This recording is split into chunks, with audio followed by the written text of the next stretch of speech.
What's up guys, welcome back to the channel. For today's video, I'm going to be doing a breakdown of the newest episode of Marvel's What If, the Zombies episode, which I gotta say, personally, this was actually my favorite episode. I'm a huge fan of zombies, and if you just intertwine zombies and Marvel lore, then I am all for it. So without further ado, I'm going to go into a chronological breakdown of all the top moments of the episode, and stick around to the end so you can see my top 3 questions that I have for this episode and certain places they can go for any follow-up episodes in the future.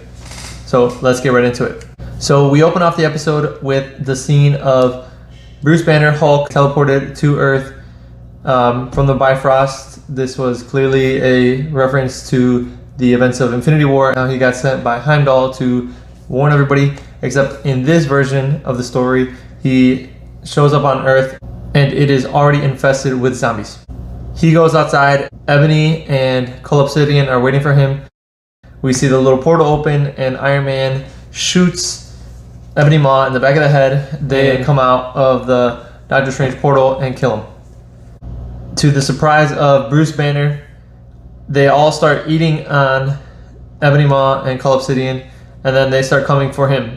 He doesn't realize what is going on. Wasp comes through to the rescue, and her flying ants end up saving Bruce by eating up all the zombies. Spider-Man picks him up and swings him away. Moving down into the next part, this is where we get the Watcher giving his narration onto how this universe came into the zombie outbreak. And it is because Hank went into the quantum realm to try to find Janet, and unfortunately Janet contracted the zombie virus within the quantum realm. And when he came in to rescue her, he ended up bringing that virus out into the real world and ultimately infecting the entire planet. Then we move on to my second favorite part of the episode, where Spider-Man is giving his survival tutorials. It felt very Deadpool-esque, very Zombieland-esque, and it's just about survival tactics on living day to day in the zombie apocalypse, and he's having the time of his life, even though, you know, the world has basically come to an end. For the following scene, we get Falcon and Hawkeye zombified, and they are coming to attack the remaining Avengers. It is in this sequence that we see Okoye absolutely destroy Falcon with her spear, splits him right in half, and it was such a badass moment. And then she tells Bucky, "Oh my god, I'm so sorry, that was your friend." And Bucky shrugs it off his shoulder and says, "You know, I'm not even mad, whatever, let's keep going." And they all escape with the exception of Happy.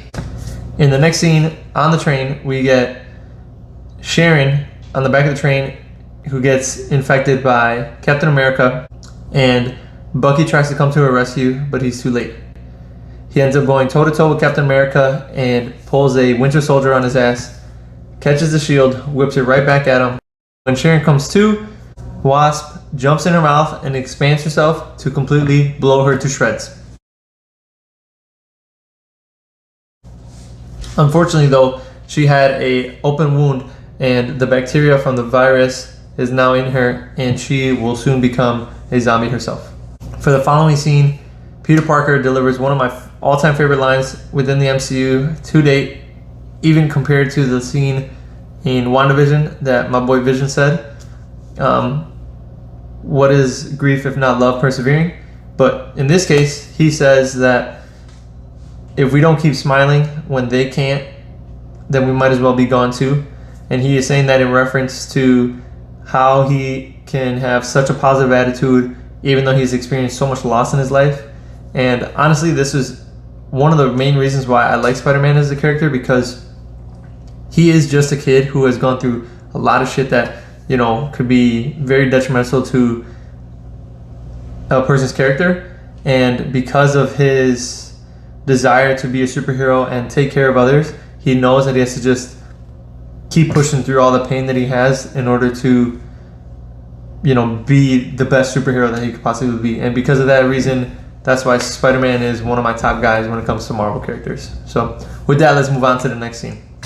So the remaining Avengers make it to Camp Lehigh thanks to a sacrifice from Wasp. She expands herself and carries them over to the facility. And there we see Vision, and all the zombies seem to be at bay because we find out that the radiation or energy that comes off of the Mind Stone is actually an inhibitor to the zombies, and they will not attack within that barrier. It is at this time that we also see Vision went complete psycho doctor and was using the beacon to lure other survivors in order to feed them up to his beloved Scarlet Witch zombified version though. In this scene, we get the Winter Soldier trying to go scope it out, and he ends up shooting at the bulletproof glass caging Scarlet Witch. Then he goes over and rescues T'Challa, who has had one of his legs either amputated or bitten off or whatever. And that is when the whole team now has to fight an enraged, starving, zombified Scarlet Witch. Vision finally understands how terrible he was acting out of the sense of love, and in an effort to rescue the team, he shoots down the bunker so that he can bury Scarlet Witch underneath, and he pulls a Thanos on himself, removing the Mind Stone so that the remaining Avengers can try to decode the cure that can somehow save the world.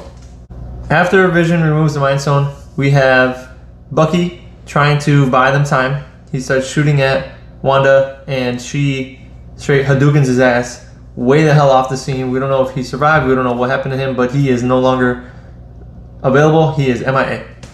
And Hulk is able to fight off the horde of zombies that are coming, and also try to stall some time for Spider-Man, Black Panther, and floating head Scott Lang to get out of there in the Quinjet and make it to Wakanda.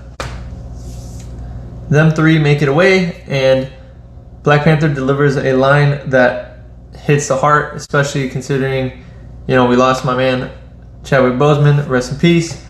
Death is not the end. They are still with us, as long as we do not forget them. And that is exactly how it is for you, Mr. Chadwick Boseman. We are here remembering you and honoring you in everything that you've ever done for us. So thanks so much.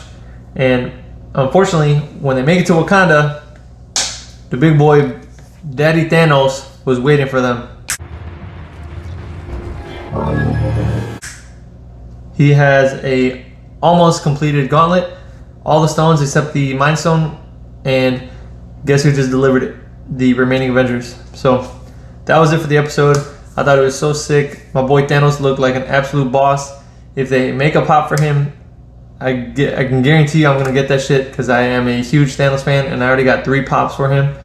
For question number 1, is the zombie outbreak contained to only Earth as of right now? Eventually, if they make a episode 2 or whatever, or maybe in season 2, they can say that Thanos, now as a zombie, now goes and conquers other planets, and that is how he eliminates the problem with the resources, and he just ends up turning everybody into zombies, and that's how life can continue to move on. For question number 2 is about my boy Bruce Banner. Do you think the Hulk's blood, gamma radiated blood, could be a potential cure to the zombie outbreak? I feel like they could use that in a sense, kind of like a super soldier serum, to negate the effects of the zombie virus. For my last question, it is revolving around the snap. I always got to come back to the snap. In this series of events, if Thanos were to get his hands on the last stone, the Mind Stone, that Black Panther and Spider-Man just brought to Wakanda, what do you think the snap would look like? Would Thanos even snap? Does he have the same motive? I think it'd be cool if Thanos somehow snapped half of all life back into humanity. That way the other half that were zombies can feed again and just continue this cycle, so that the zombie population can maintain itself, and that would be the new way of living. But Let me know what you guys thought about this episode. Like I said, it was my favorite growing up playing zombies, and then now being the Marvel fan that I am, you're literally just connecting two worlds that I love and putting them together. So that's all I have for today, guys. If you guys are not already subscribed to the channel, go ahead and hit that subscribe button and turn on the notification bell so you guys can keep up to date with all my new videos. Go ahead and leave this video a like and share it with your friends if you guys think my theories or questions interest you. If you want to personally chat with me, you can follow me at Mr. Jalapeno 13 on Instagram, or you can also follow me on TikTok at JabJala13. Thank you guys so much for watching, and we'll see you guys next time. Take care.